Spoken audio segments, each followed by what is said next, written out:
Hello दोस्तों, मेरा नाम है शिवम कुमार और आप सभी का बहुत बहुत स्वागत है आपके इस YouTube चैनल एस के लर्नर में।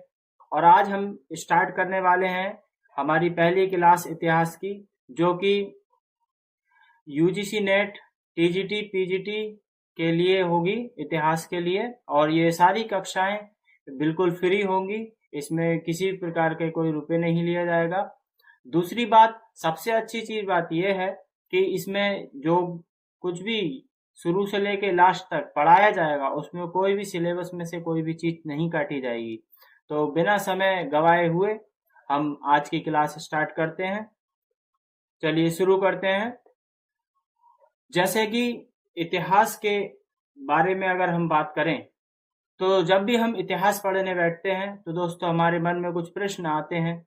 जैसे कि इतिहास में हड़प्पा सभ्यता के समय आखिर क्या हुआ होगा हजारों साल पहले? मौर्य काल में राजा अपने शासन कैसे करते होंगे? या फिर हम यूं कहें कि गुप्त काल को स्वर्ण काल क्यों कहा गया? तो ऐसे प्रश्न हमारे माइंड में आते हैं। तो इन सभी प्रश्न के जवाब जब इतिहासकार खोजता है, तो आखिर कौन सी चीजें ऐसी हैं जिसके आधार पर हमें अपने इतिहास के बारे में जानकारी मिलती है? आज उन्हीं स्रोत और उन्हीं साक्ष्य के बारे में हम बात करेंगे। तो हमारा पहला टॉपिक आज का रहेगा प्राचीन भारत के इतिहास के स्रोत। चलिए बात करते हैं। हम इन स्रोतों को तीन भागों में बांटते हैं। पहला है पुरातात्विक स्रोत, दूसरा है साहित्यिक स्रोत, तीसरा है विदेशी विवरण। पुरातात्विक स्रोत में हम जो पढ़ने वाले हैं वो पहला है अभिलेख, सिक्के, मूर्तियां और स्मारक या भवन हम कह सकते हैं, मृतभांड। और साहित्यिक स्रोत को हमने दो भागों में बांटा है, धार्मिक साहित्य और धर्मनिरपेक्ष साहित्य। धार्मिक साहित्य में हम वैदिक साहित्य पढ़ने वाले हैं, बौद्ध साहित्य पढ़ने वाले हैं, जैन साहित्य पढ़ने वाले हैं।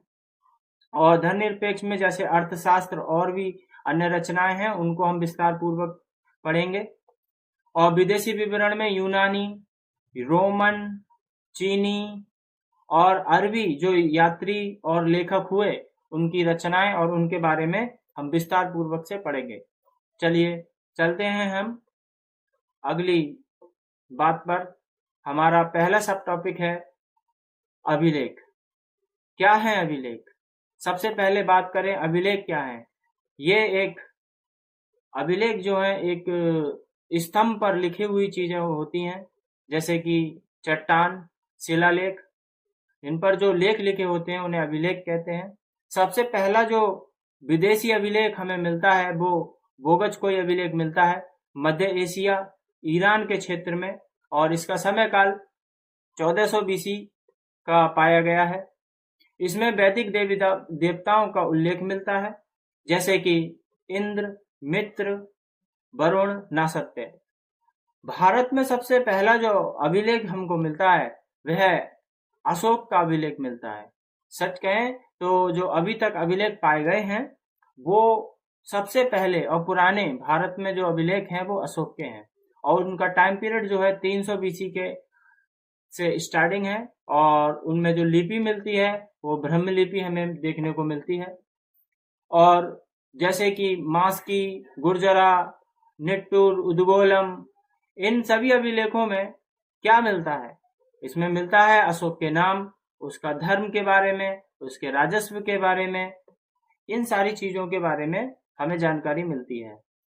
और एक अभिलेख है पेरिपोलस और बेहस्तूनी अभिलेख। इन दोनों में एक जानकारी मिली है, जैसे कि एक राजा था दारा द्वारा सिंध नदी पार करने का उल्लेख हमें इसमें मिलता है। अशोक के अभिलेख जो थे, अगर हम बात करें तो सबसे पहले जो खोजे गए थे वो टी फ्रेंचलेयर ने खोजे थे और 1750 ईस्वी में इसमें खोजा गया था। और उसके बाद इनको ऐसा तो नहीं है कि खोज लिए और पढ़ लिए, आसानी नहीं था, क्योंकि ब्रह्मलिपि में लिखे हुए थे। तो ब्रह्मलिपि में इनको पढ़ा था जेम्स प्रिंसेप ने 1837 में। और इसके अधिकतर जो अभिलेख पाए गए हैं अशोक के वो ब्रह्मलिपि में ही पाए गए हैं। कुछ अभिलेख हैं जो कि उत्तर और पश्चिम में जो अभिलेख पाए गए हैं वह खरोष्टी लिपि में पाए गए हैं। और जैसे कि लघुमान, शेरकुना, ये सर ए कुना भी कहते हैं इस अभिलेख को, ये यूनानी और अरामाइक दोनों लिपियों में लिखा हुआ है। अक्सर इस क्वेश्चन को एग्जामिनर पूछ लेता है। तो ये थे अभिलेख।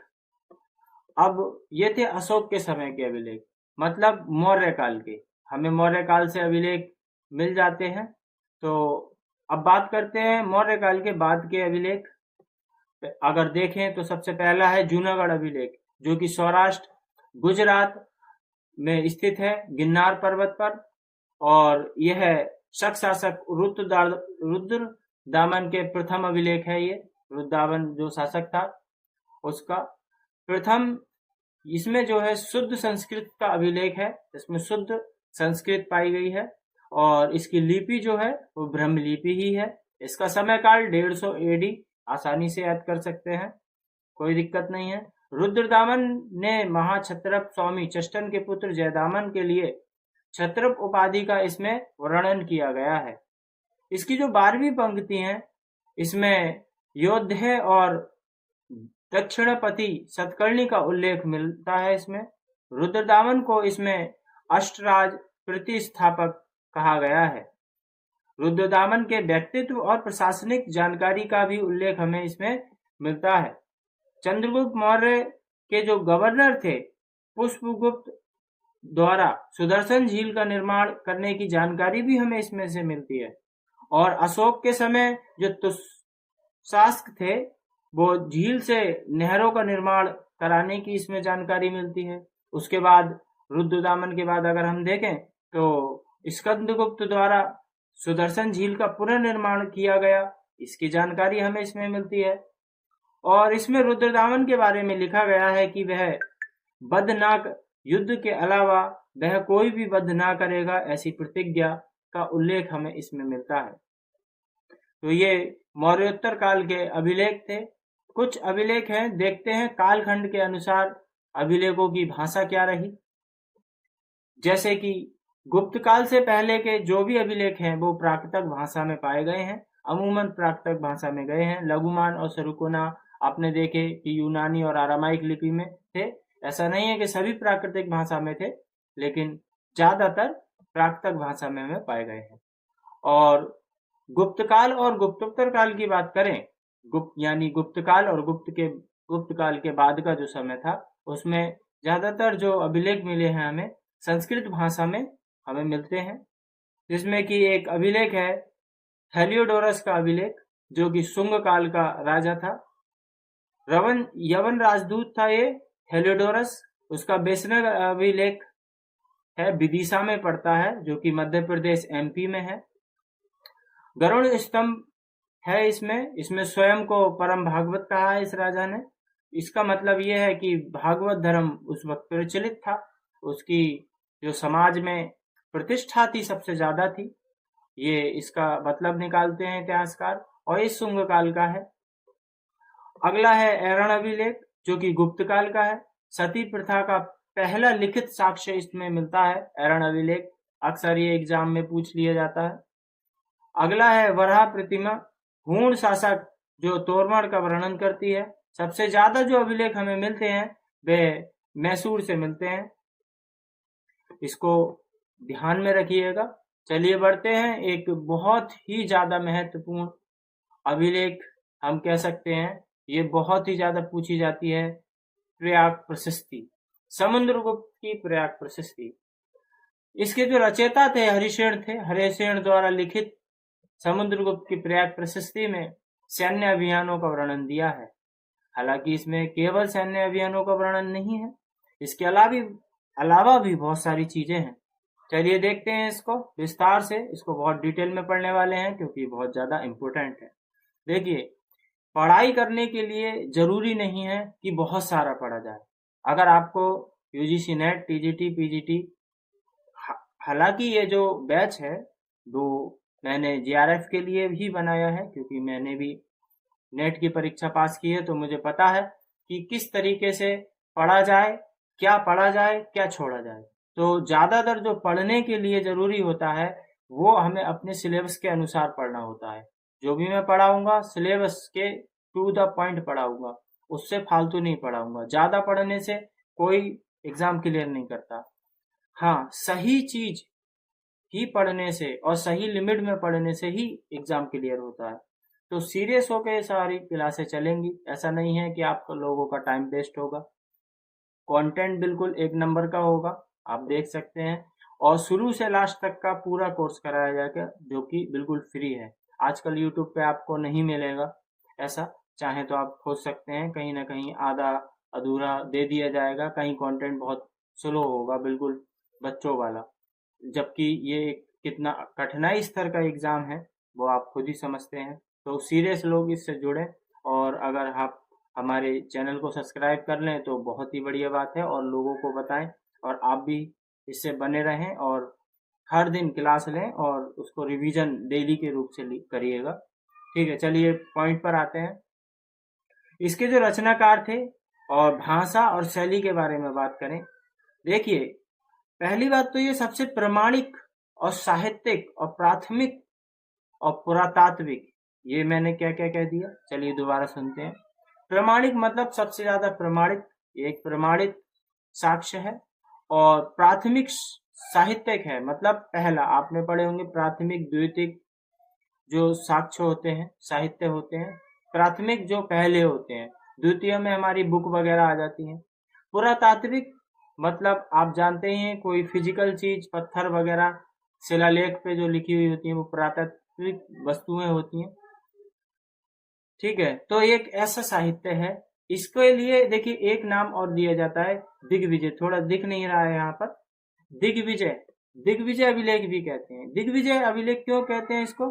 क्योंकि समुद्रगुप्त की विजयों का वर्णन है इसमें, सैन्य विजयों का वर्णन है, साम्राज्य का विस्तार है इसमें, बहुत ही विस्तृत रूप से इसको दिया गया है। तो इसलिए इसे विजित विजय विजय दिग्विजय मतलब दो, उत्तर और दक्षिण में विजय, तो दिग्विजय अभिलेख भी कहते हैं। I hope you are getting my point. रचयिता जो थे हरिशेन थे। समुद्रगुप्त की इसमें देखिए कौन थे, हरिशेन जो समुद्रगुप्त का राजकवि था, महादंड नायक था, मतलब मुख्य न्यायाधीश, मेन जज, संधि विग्राहक, कई उपाधियां थी इसकी। संधि विग्राहक कौन होते थे? जो युद्ध और शांति दोनों के समय में मंत्री रहा करता था। कुमार मात्य मतलब उच्च हाई प्रोफाइल का प्रशासनिक अधिकारी था, आज के समय में हम कह सकते हैं डीएम। और आगे बात करें तो इसकी भाषा संस्कृत ही थी, उच्च कोटि की संस्कृत इसमें पाई जाती है। शास्त्रीय संगीत संस्कृति इसमें पाई गई है, संस्कृत। लिपि, इसमें लिपि ब्रह्मलिपि है। और इसकी जो शैली है वो चंपू शैली है। चंपू शैली का क्या मतलब है? नाम तो काफी अच्छा है। चंपू शैली क्या है? देखिए, हम कोई चीजें होती हैं, कविताएं जो गाई जाती हैं उसे पद कहते हैं, और कहानियां होती हैं जो पढ़ी जाती हैं उसमें लय नहीं होती तो उसको गद कहते हैं। तो गद और पद जो मिश्रित रूप होता है उस शैली को चंपू शैली कहते हैं। ठीक है, गद शैली और पद शैली का मिश्रित रूप चंपू शैली कहलाता है। इसकी जो रचना है, रचना की बात करें तो इसमें 33 पंक्तियां हैं टोटल, 33। पहली और 16वीं जो पंक्तियां हैं उस वो पद में, मतलब कविताएं के रूप में उसमें गायन मात्र उसमें लिखा गया है। और 17 से जो 24वीं पंक्ति है इसमें, उसमें गद में है। और 25 से 33 जो पंक्तियां हैं वह गद और पद दोनों में मिश्रण है, मतलब चंपू शैली में है। तो हम देख सकते हैं पहले पद, फिर गद में, और फिर चंपू शैली, दोनों में 25 से 33 तक। इसका जो मूल स्थान है वो कौशाम्बी है। कौशाम्बी जो मेन जो स्थान है इसका, कौशाम्बी में इसको रखा गया था, इसकी स्थापना हुई थी। लेकिन उसके बाद क्या होता है कि एक राजा है मुगल वंश के, जिनका नाम है, काफी फेमस राजा हैं, सम्राट अकबर। इन्होंने क्या किया, कौशाम्बी से इसको प्रयागराज इलाहाबाद ले गए, तो इसका स्थानांतरण कर दिया। तो इसलिए इसकी जो वर्तमान स्थिति है अभी, वह स्तंभ, ये जो स्तंभ है प्रयागराज में है, उत्तर प्रदेश में पड़ता है। इलाहाबाद भी इसे कहते हैं। अभी प्रयागराज दोबारा से इसका नाम बदल दिया। पहले इसका नाम प्राचीन काल में प्रयाग था, फिर इलाहाबाद, अब फिर से प्रयागराज इसको बदल दिया। ठीक है। अब क्या है कि ये जो स्तंभ है, इसमें समुद्रगुप्त के अलावा भी 6 अलग अलग शासकों के बारे में भी जानकारी हमें मिलती है, जो कि बहुत ही जरूरी है हमें जानने के लिए। और ऐसा नहीं है कि समुद्रगुप्त की प्रयाग प्रशस्ति तो हमने माइंड में सोच लिया कि समुद्रगुप्त की ही प्रयाग प्रशस्ति है, नहीं, इसके अलावा 6 लोग और भी हैं। जानते हैं, पहले हैं अशोक, मौर्य काल के, उनके अभिलेख काफी मिलते हैं। तो अशोक जो है, इनकी क्या जानकारी है, इनकी एक रानी थी कारुबाकी, और इनका कारुबाकी का जो पुत्र है, अशोक का पुत्र था, पुत्र तीवर, उन दोनों का भी उल्लेख है। ठीक है। तो इसलिए इसे रानी का अभिलेख भी कहते हैं, क्योंकि अशोक की रानी का उल्लेख है इसमें, तो रानी का अभिलेख भी कहते हैं। और इसका जो मूल स्थान कौशाम्बी था, इसलिए इसे कौशाम्बी अभिलेख भी कहा जाता है। तो कहीं देखिए, एग्जामिनर आपको यही आपको घुमाने की कोशिश करेगा कि रानी का अभिलेख के बारे में बताइए, कि समुद्रगुप्त के बारे में बताइए क्या लिखा गया है। तो कुछ लोग वहां जो है डिस्ट्रैक्ट हो सकते हैं, कहीं दूसरे पॉइंट पर जा सकते हैं। ठीक है। तो यही खेल होता है पूछने का। तो ये सारी चीजें हमें पॉइंट टू पॉइंट ध्यान रखनी है, रिवीजन करते रहिएगा। ठीक है। तो समुद्रगुप्त गुप्त वंश का था, हरिशेन इसके रचयिता थे। 2 लोग हो गए। ठीक है। तीसरे जो है चंद्रगुप्त द्वितीय, जिनको हम विक्रमादित्य की उपाधि थी इनकी, ये गुप्त वंश के हैं। एक थे चंद्रगुप्त मौर्य, जो मौर्य वंश के थे, ये है चंद्रगुप्त द्वितीय, चंद्रगुप्त गुप्त वंश के हैं ये। ठीक है। ये परवर्ती शासक थे ये, इनके संक्षिप्त में ज्यादा विस्तृत रूप से उल्लेख नहीं है इनका, इसमें पाया गया है। ठीक है। तो अगले हैं अकबर, मुगल शासक सम्राट अकबर को हम जानते ही हैं। इनकी राजकीय घोषणाएं इसमें मिलती हैं। हमने देखिए जान भी लिया कि अकबर ने इसको स्थानांतरित किया, भूलना नहीं आप। जहांगीर मुगल वंश के ही हैं ये भी। जहांगीर का क्या है इसमें, इसका जो राज्यारोहण है, मतलब जब वो राज्य स्टार्ट करते हैं, तो उसके बारे में लिखा हुआ है, उस समय की पंक्तियां हैं, जो कि अब्दुल समद हैं एक लेखक, जो फारसी में उत्कीर्ण की थी उन्होंने।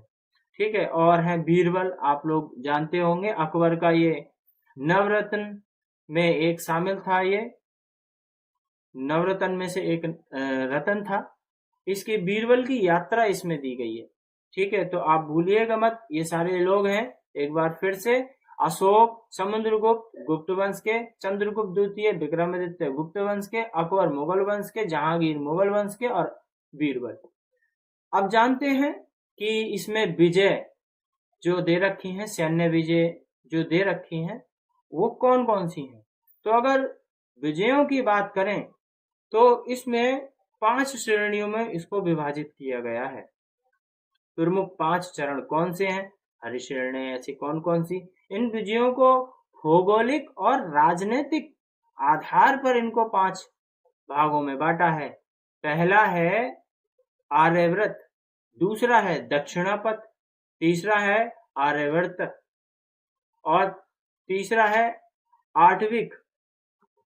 आठविक मतलब जंगलीय जो क्षेत्र था, सीमावर्ती या विदेशी, जो मतलब उनके राज्य से जो लास्ट में जो राज्य के जो सीमावर्ती मतलब उनका जो सीमा है राज्य की, वहां से सटे हुए जो राज्य हैं वो क्षेत्र, और या फिर उनके शासन जो क्षेत्र है उसके अलावा जो है, जो उसे विदेशी कहे हैं, तो उस क्षेत्र के लिए इनकी क्या क्या नीति रही, जैसे कि उन्मूल्य, ग्रहण मोक्ष, और प्रशोभधरण और परिचारकी और आत्मनिवेदन।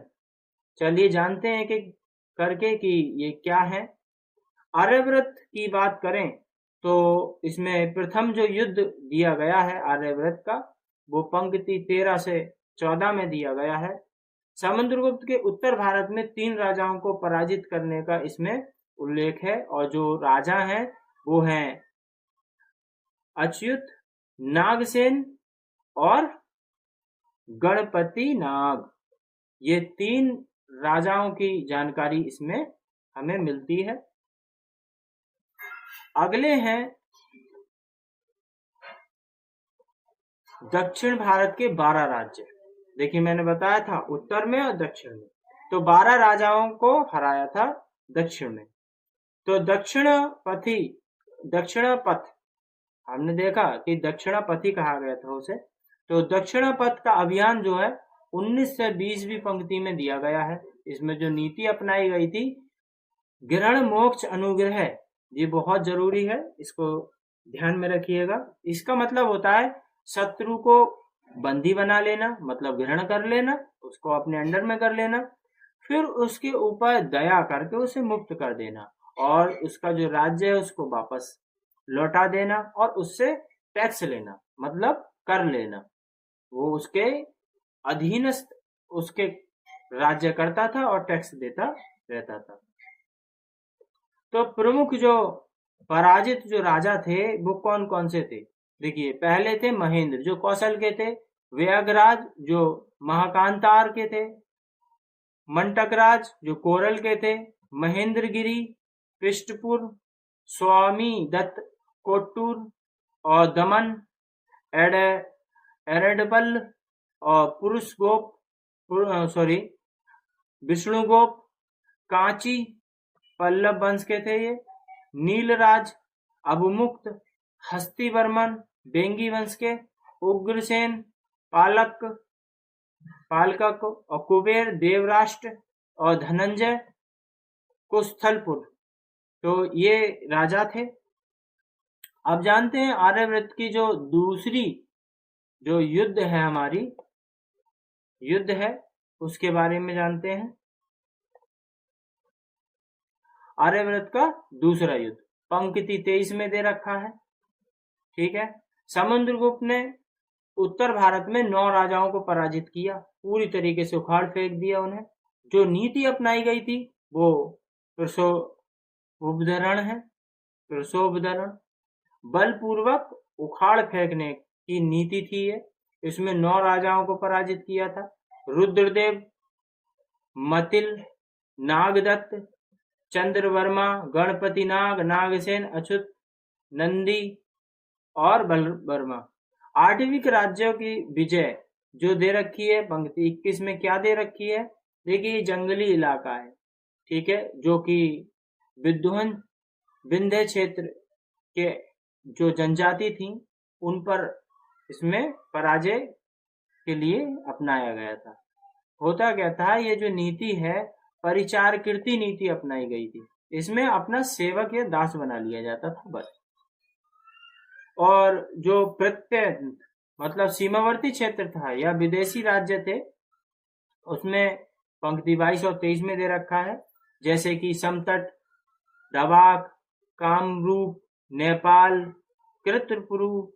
और इन्होंने क्या करा, सर्व कर दान, ये मतलब सभी प्रकार के कर देना, आज्ञाकरण मतलब आज्ञा का पालन करना, प्राण मागसन मतलब दरबार में आके प्रणाम करना, प्रणामागमन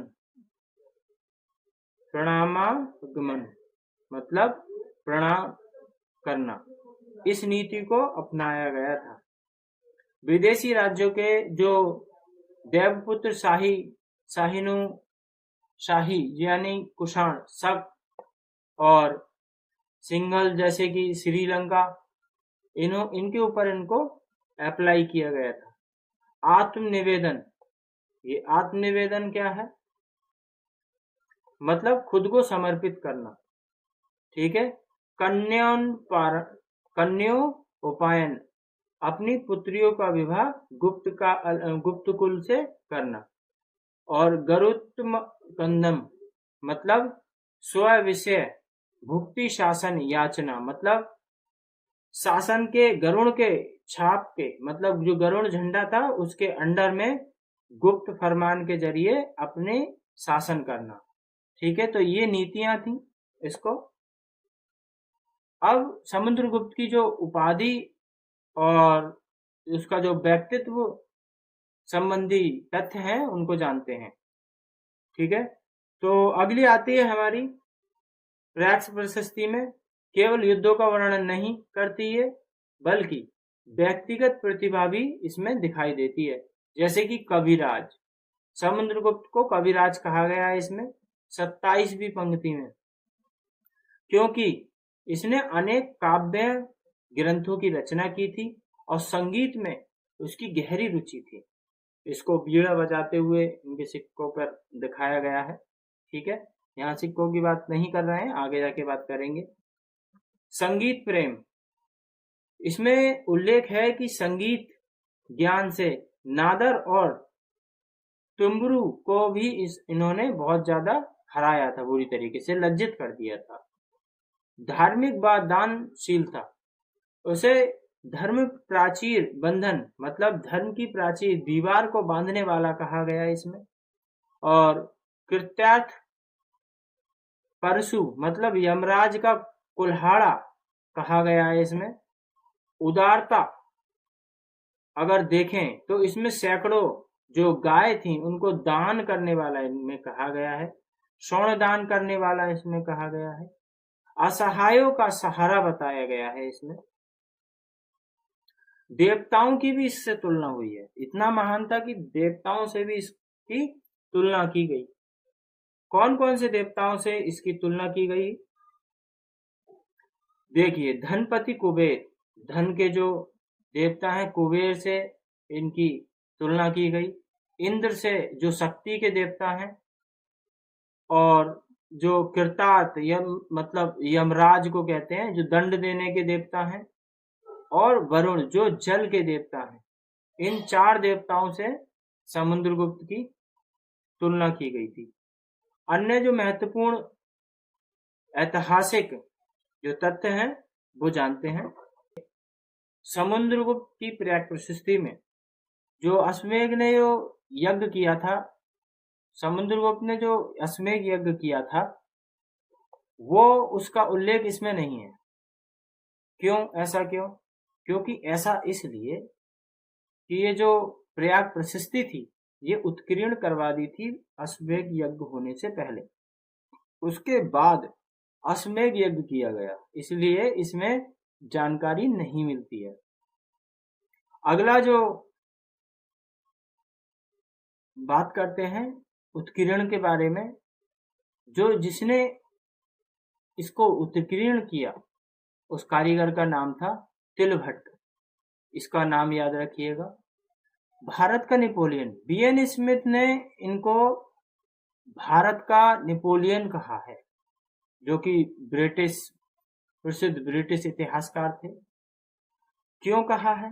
क्योंकि इन्होंने लगभग 100 युद्ध विजेताओं, मतलब विजय इनकी कम से कम 100 युद्धों की विजय इन्होंने इनको पढ़ी, तो इसलिए इन्होंने भारत का नेपोलियन कहा है। और कहाँ कहा है? बीएन स्मिथ ने अपनी पुस्तक अर्ली हिस्ट्री ऑफ इंडिया में इसको भारत का नेपोलियन कहा। और बात करें साम्राज्य की सीमाएं, प्रयाग प्रशस्ति की अनुसार जो गुप्त साम्राज्य का पूर्व में जो था ब्रह्मपुत्र से पश्चिम में चंबल नदी तक का क्षेत्र था, और उत्तर में हिमालय से मतलब हिमालय की तलहटी से दक्षिण में नर्मदा और गोदावरी नदी तक इसका क्षेत्रफल था। चलिए, ये थे हमारे अभिलेख, और बाकी की चीजें इतिहास में आती जाती रहती हैं। ठीक है, तो वो आगे आएंगी, कुछ चीजें अगर हैं तो उनको विस्तार पूर्वक पढ़ेंगे। ठीक है, फिलहाल आप समझ ही चुके होंगे कि मैं किस तरीके से आपको पढ़ा रहा हूँ, कंटेंट कैसा है। तो देखते हैं हमारी अगली चीज, आहत सिक्के। आहत मतलब किसी चीज पे, आहत मतलब किसी पर फोर्स, बल लगा के जो बनता है। ठीक है, आप लोग ने सुना होगा कि बहुत ही ज्यादा आहत हो गए, आपने बहुत गलत बात कह दी। तो आहत का मतलब होता है किसी चीज पे फोर्स लगना। ठीक है, और फोर्स लग के किसी पे कोई चिन्ह बना देना। ठीक है, इसको पंचमार्क सिक्के भी कहते हैं। सबसे प्राचीन जो सिक्का है वो 500 बीसी पंचमार्क सिक्के हमें मिलते हैं इस समय के। ये जो किन धातुओं में मिलते हैं, ये सोना, चांदी, तावा, सीसा, इसमें मिलते हैं। और जो सबसे बड़ा जो ढेर मिला है हमें, वो एक स्थान है गुगेरिया, यहां से मिला है। चांदी से ज्यादा हमें मिले हैं और तांबे के इसमें कम मिले हैं। इंडो ग्रीक शासकों द्वारा जारी किए गए सिक्के। देखिए ये बहुत महत्वपूर्ण है और थोड़ा कंफ्यूजेबल है, तो गौर से सुनिएगा, मैंने एक ही जगह लिख दिया है।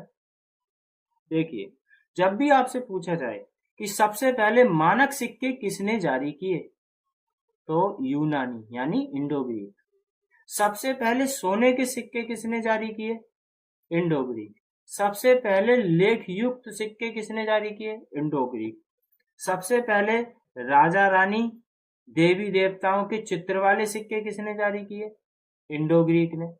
और अंकन मतलब तिथि के अंकन का सिक्का जो जारी किए गए थे, वो भी इंडो ग्रीक ने ही जारी किए थे। और शीशे के सिक्के किसने जारी किए, सातवाहन काल में जारी किए गए थे। अब अगला पॉइंट अगर बात करें तो सोने के, सबसे ज्यादा सोने के सिक्के गुप्त काल में जारी हुए थे, गुप्तों ने जारी किए। सबसे पहले सोने के सिक्के इंडो ग्रीक ने, सबसे ज्यादा जो सोने के सिक्के जारी हुए वो गुप्त काल में, और सबसे ज्यादा शुद्ध सोने के सिक्के कुषाण काल में जारी हुए थे। इस चीज को ध्यान रखना है, थोड़ा कंफ्यूजनेबल है, एक बार आप देख लीजिए, पढ़ लीजिए। चलिए आगे बढ़ते हैं। मूर्तियां, अब आता है हमारा तीसरा पॉइंट, मूर्तियों के बारे में जानते हैं। देखिए, मूर्तियां अगर हमें प्राप्त होती हैं, वह शुरुआत से ही हड़प्पा काल से हमें देखने को मिल जाती है। 500-2500 बीसी से 1750 बीसी के आसपास हमें मूर्ति मिलती है। प्रथम कांस्य मूर्ति है, मोहनजोदड़ो से हमें मिली है, मोहनजोदाड़ो से। और ये नर्तकी की एक मूर्ति है, मतलब डांसिंग गर्ल की। ये 21 विधि से बनी हुई है, लुप्त मोम विधि से बनी हुई है। इसे लॉस्ट वैक्स टेक्निक कहते हैं, ढलाई कला भी कहते हैं। ये सबसे प्राचीन उदाहरण है मूर्ति कला का। ठीक है, यह द्रविड़ शारीरिक विशेषताओं से युक्त है, मतलब भारत की जो द्रविड़ शैली है, इसमें जो शारीरिक विशेषताएं पाई गई हैं, वो द्रविड़ की पाई गई हैं। अगली जो मूर्ति है वो है दाढ़ी वाले पुजारी या योगी की मूर्ति। ये भी मोहनजोदाड़ो से मिली है और ये सैलकड़ी से बनी हुई है। इसमें जो योगी वाले बाबा हैं, या योगी हमें कहते हैं, क्यों कहते हैं वो भी मैं आपको बताता हूँ। देखिए, ये जो इसमें बाबा हैं, पुरुष है, उसकी दाढ़ी शेप बिल्कुल ठीक है, बनी हुई है, आपने अक्सर देखी होगी फोटो। और ये एक शॉल ओढ़े हुए हैं। ठीक है, और उस शॉल पर 3 पत्तियां फूल बना हुआ है। देखिए इस तरीके से, इस तरीके से 3 पत्तियों वाला डिजाइन, तो त्रिफूलिया डिजाइन है इस पर। और इन्हें योगी क्यों कहा है, पुजारी क्यों कहा है, क्योंकि इनकी आंखें थोड़ी झपी हुई हैं, मतलब मुद्रा अवस्था में है। जैसे लोग ध्यान करते हैं, कंसंट्रेशन करते हैं किसी चीज पर, तो इस मुद्रा में है, तो इसलिए इन्हें योगी बाबा की मूर्ति कहा गया है। हड़प्पा से प्राप्त लाल बलुआ पत्थर का एक पुरुष का धड़ मिला है। इसमें शरीर की जो बनावट है वह सूक्ष्म ज्ञान दिखाती है, मतलब बहुत ही ज्यादा बारीकी से इसको बनाया गया है। मातृ देवी की मूर्ति जो कि हड़प्पा से हमें मिलती है, एक बड़ी संख्या में हमें मिलती हैं मृण मूर्तियां। जो उर्वरता की देवी है, मतलब उर्वरता मतलब पैदावार। जैसे कि वहां पर कृषि की तो नवपाषाण काल में ही शुरुआत हो गई थी, तो शायद इसलिए कि हमारी कृषि जो धन ईंधन वो है, हमारा खाने का जो धन है, अनाज है, वो ज्यादा हो, इसलिए शायद इन लोगों ने पूजा मातृ ये उर्वरता की देवी को मानना शुरू किया गया था। आगे बढ़ते हैं तो हमें प्राप्त होता है मौर्य काल। मौर्य काल में क्या मिलता है हमें, जो कि तीसरी शताब्दी का समय है। ये एकाश्म कला है, इसमें एकाश्म कला की मूर्तियां हमें मिलती हैं और चुनार के बलुआ पत्थर से निर्मित मिलती हैं हमें। ये विशेष प्रकार के चमकदार पॉलिश इसमें हमें देखने को मिलती है, जैसे कि दीदारगंज की यक्षिणी। पटना और बिहार में, पटना एक जगह है बिहार में, वहां से हमें प्राप्त हुई है। ये यक्षिणी है, जो कि मौर्यकालीन मूर्ति कला का एक उत्कृष्ट नमूना हमें मिलता है। इसके हाथ में चवर है। और अगली है परखम का यक्ष की मूर्ति। ये मथुरा से हमें मिलती है, परखम से। परखम एक जगह है, वहां से। विशालकाय मूर्ति है, लोक धर्म के प्रभाव से को दर्शाती है। एक है धौली का हाथी, ये उड़ीसा से मिली है हमें। चट्टान काटकर इसको बनाया गया है, एक जीवंत हाथी की मूर्ति है। अगली अगर बात करें शुंग काल और सातवाहन काल, दूसरी शताब्दी ईसा पूर्व की से पहली शताब्दी ईसा पूर्व के बीच, तो स्तूपों पर वेदिकाएं बनी हुई हैं, तोरण द्वार जिन्हें, इन पर इसमें क्या है, जैसे भरूच मध्य प्रदेश में, सांची मध्य प्रदेश में, अमरावती आंध्र प्रदेश में स्तूप के चारों ओर मूर्तियों का उत्कीर्ण किया हुआ है, वहां से हमें देखने को मिलती हैं। और जातक कथाओं का चित्रण इनमें किया गया है। बुद्ध के पूर्व जो जीवन की कहानियां हैं, उन्हें जातक कथा कहते हैं, हम लोग जानते हैं। पाषाण शिलाओं पर उकेरी हुई है, मतलब क्रोध क्रोध कर उकेरी गई है। यहाँ पर बुद्ध को किसी इंसान के रूप में न दिखाकर उनके चिन्हों के रूप में दर्शाया गया है, जैसे चरण चिन्ह, छत्र चिन्ह, बोधि वृक्ष और धर्म चक्र। इन चीजों के माध्यम से दर्शाया गया है। प्राचीन भारत की 3 प्रमुख मूर्तियां शैलियां जान लेते हैं, कौन कौन सी हैं। हम लोग जानते हैं कि पहली शताब्दी के जो कुषाण और गुप्त काल के दौरान जो मूर्ति कला की 3 प्रमुख विशेषताएं हैं, जानते हैं कि नागर शैली, गांधार शैली, मथुरा शैली, अमरावती शैली। देखिए, गांधार कला, मथुरा कला, अमरावती कला की है। देखते हैं क्या क्षेत्र है इनका। उत्तर पश्चिम, जो कि तक्षशिला, पेशावर, अफगानिस्तान का इलाका था, मथुरा तक का, सारनाथ, कौशाम्बी, कृष्णा गोदावरी घाटी, ये जो है अमरावती और नागार्जुन कोंडा, ये क्षेत्र रहा इसका। ठीक है, इसके जो संरक्षक थे, राजवंश कुषाण थे। कनिष्क के समय की बात है।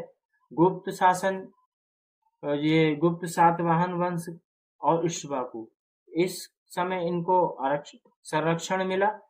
और प्रयुक्त सामग्री कौन कौन सी थी इसमें, जैसे कि सिलेटी बलुआ पत्थर और स्टेटको, गारा प्लास्टर, लाल चित्तीदार बलुआ पत्थर, सफेद संगमरमर, इन चीजों से ये बनी हुई थी। और धार्मिक अगर प्रभाव की बात करें तो बुद्ध का प्रभाव हमें देखने को मिलता है। हिंदू धर्म, जैन धर्म, तीनों धर्म का प्रभाव हमें इनमें देखने को मिलता है। मुख्य विशेषता इसमें क्या है कि यथार्थवादी हैं, जैसे का तैसा दिखाने के प्रयास किया गया है।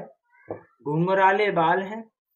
अपोलो देवता, जो कि एक ईरानी जो देवता हैं, उन्हें अपोलो देवता हैं, उनके जैसी वेशभूषा इसमें दिखाई गई है। और शरीर की मांसपेशियां स्पष्ट स्वदेशी शैली में भी हैं। भारी शरीर, अभय मुद्रा, आध्यात्मिक भाव और पारदर्शिता, वस्त्र गतिशीलता और कथात्मक दृश्य इसमें पाए गए हैं। भगवान बुद्ध की जो प्रथम मूर्ति और प्रमुख मुद्राएं हैं, मूर्ति में जो मुद्राएं हैं वो जानते हैं। बुद्ध की मूर्ति का इतिहास एक बार जान लेते हैं। प्रथम मानव रूपी जो मूर्ति है वो कनिष्क के काल की है, जो मथुरा कला और गांधार कला की पहली बार बुद्ध की मानव रूपी प्रतिमा बनाई गई थी। कनिष्क के सोने के सिक्के पर बुद्ध की मूर्ति अंकित है, जिस पर यूनानी लिपि बोडो लिखा हुआ है। लिपि बोडो में लिखा हुआ है, लिपि का नाम है यूनानी लिपि बोडो, इसमें लिखा हुआ है। इसमें कनिष्क के सोने के सिक्के पर बुद्ध की मूर्ति बनी हुई है। मूर्ति में बुद्ध की 5 मुद्राएं हैं, आते हैं कौन कौन सी? अभय मुद्रा, भूमि स्पर्श मुद्रा, धर्मचक्र प्रवर्तन मुद्रा, वरद मुद्रा और ध्यान यानी समाधि एकाग्रता मुद्रा। अभय मतलब सुरक्षा के लिए, भूमि स्पर्श मतलब सत्य का साक्षी। प्रथम उपदेश धर्मचक्र का कहा गया, धर्मचक्र प्रवर्तन। और वरद मुद्रा मतलब दया करुणा के लिए, और ध्यान मतलब समाधि एकाग्रता के लिए। तो भूमि स्पर्श जो मुद्रा है, इसका अर्थ है कामदेव या प्रलोभन के बावजूद भी अपनी पवित्रता और सत्यता को साक्षी करके पृथ्वी को छूकर उनका आवाहन करना, कि अपनी पवित्रता को दिखाना। प्रसिद्ध उदाहरण जैसे कि राजगीर और सारनाथ से जो प्राप्त गुप्तकालीन मूर्तियां हैं, वो सारी इसका उदाहरण है। धर्मचक्र प्रवर्तन मुद्रा जो है, इसमें क्या है, इसका अर्थ ये है कि ज्ञान के चक्र को घुमाना। ये आपने देखा होगा, इस तरीके से चक्र देखा है, अपने तिरंगे में भी है। तो प्रथम उपदेश जो दिया था उसे धर्मचक्र प्रवर्तन कहा गया था, उस घटना को। तो उसके प्रतीक के रूप में क्या है कि इसमें जो मुद्रा है बुद्ध की, वो दोनों हाथ अपनी छाती के पास लगाए हुए हैं। और प्रसिद्ध उदाहरण अगर हम देखें तो सारनाथ की गुप्तकालीन बलुआ पत्थर की बुद्ध प्रतिमा है, ये एक इसका बेहतरीन उदाहरण है। अभय मुद्रा की बात करें तो निर्भय, सुरक्षा और आशीर्वाद का प्रतीक है ये। दाहिने हाथ ऊपर उठा हुआ है, होता है इसमें। वरद मुद्रा में दान, करुणा और इच्छा पूर्ति का प्रतीक कहलाती है। महापरिनिर्वाण मूर्ति, इसका अर्थ है देहावसान मतलब अंतिम समय। दाई करवट लेटे हुए इसमें दिखाया गया बुद्ध को।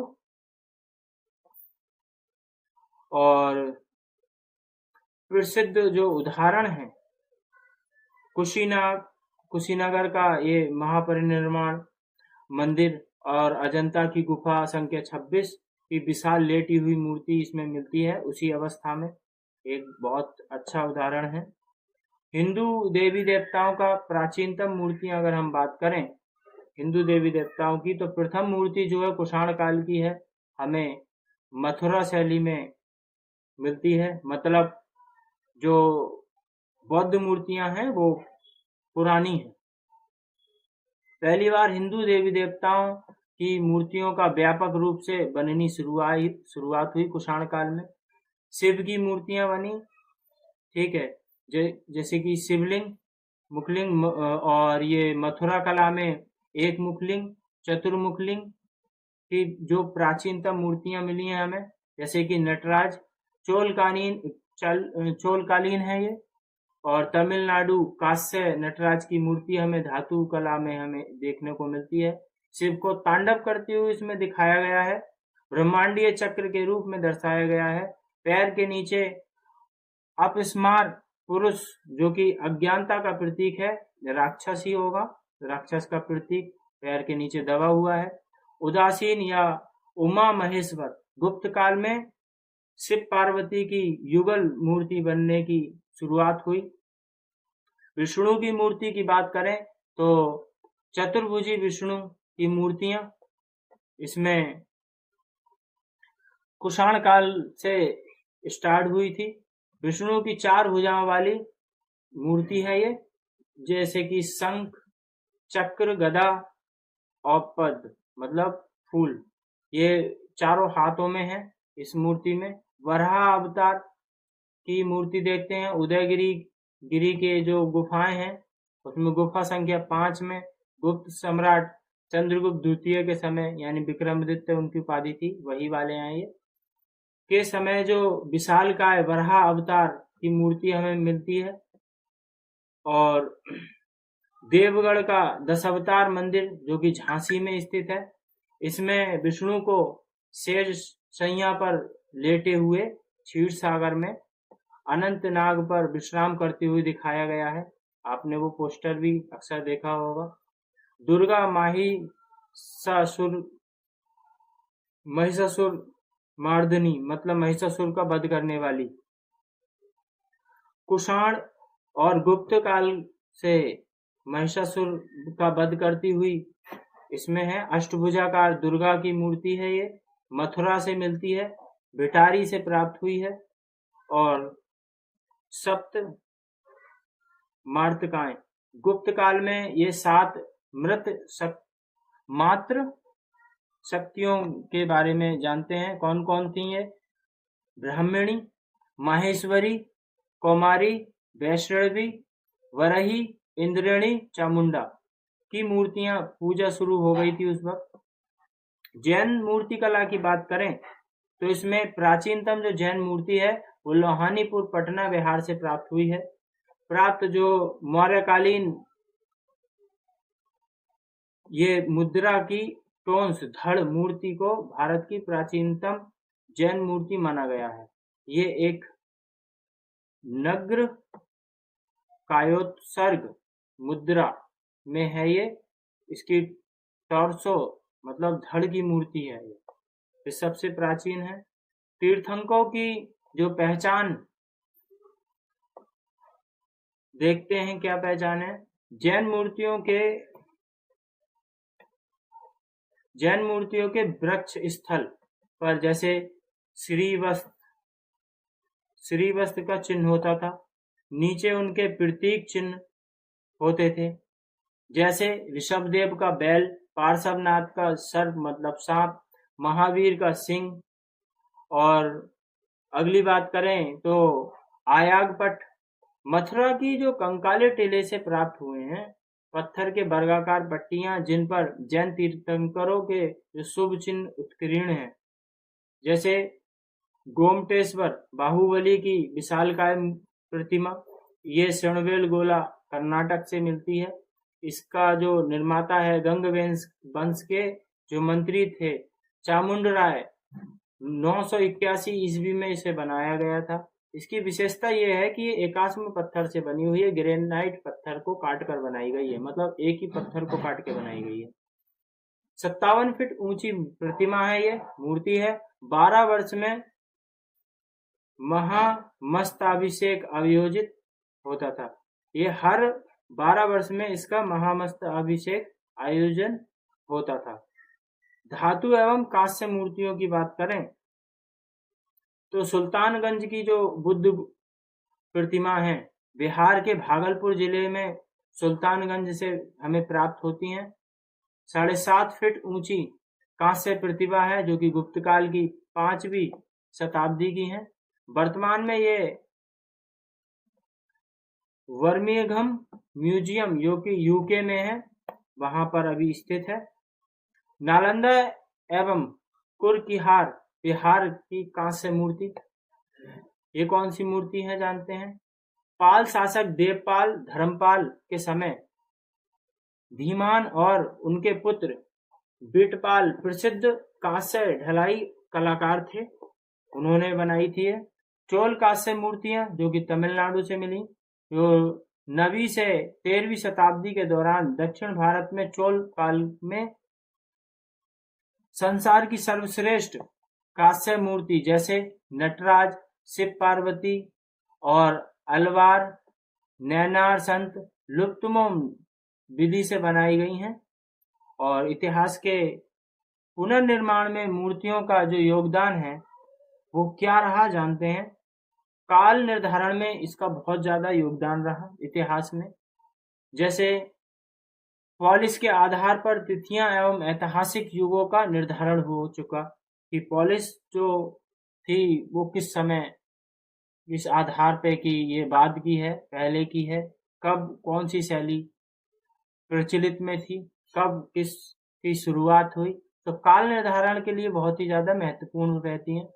सांस्कृतिक आदान प्रदान, जैसे कि हम जानते हैं गांधार कला में यूनानी प्रभाव और भारत के प्रभाव का मिश्रण है, मिलता है हमें, और व्यापार की जानकारी भी हमें इसमें मिलती है। सांस्कृतिक संबंधों, दो संस्कृति के बीच क्या आदान प्रदान हुआ, ये सारी जानकारी हमें मूर्तियों के माध्यम से मिलती है। तकनीकी विकास की बात करें तो ताम्र, कांस्य, लोहा जिसे कहते हैं, पाषाण मतलब पत्थर को तराशने की तकनीक का हमें इसमें आवाज मिलता है, उत्कीर्ण मिलता है। तो हम जानते हैं कि ये सारी टेक्निक उस वक्त थी, तो इनका भी हमें काफी जानकारी हमें मिलती है। धार्मिक सहिष्णुता, जैसे कि मथुरा जो था गुप्तकालीन कला स्थल में एक ही स्थान है जो बौद्ध और हिंदू और जैन तीनों धर्म की जो मूर्तियां वहां से मिली हैं। तो इसका अर्थ निकालते हैं कि वहां धार्मिक सहिष्णुता भी हमें काफी देखने को मिलती है, मूर्तियों के माध्यम से हमें जानकारी मिलती है। अब हम अगला टॉपिक है हमारे मोहरें, सील्स। तो अगली बात हम करेंगे अगली नेक्स्ट क्लास में। जो क्लास आपको कैसी अच्छी लगी हो तो आप कमेंट करके बताइएगा, और अगर कोई सुधार की ज़रूरत हो तो वो भी आप मुझे बताइएगा, ठीक है। और चैनल को सब्सक्राइब कर लीजिएगा। हर दिन आपको एक डिटेल में ऐसे ही क्रमिक रूप से आपको क्लास मिलेगी, ठीक है। तो आप रिवीजन जरूर कर लीजिएगा डेली के डेली, ठीक है। करते हैं, मिलते हैं नेक्स्ट क्लास में।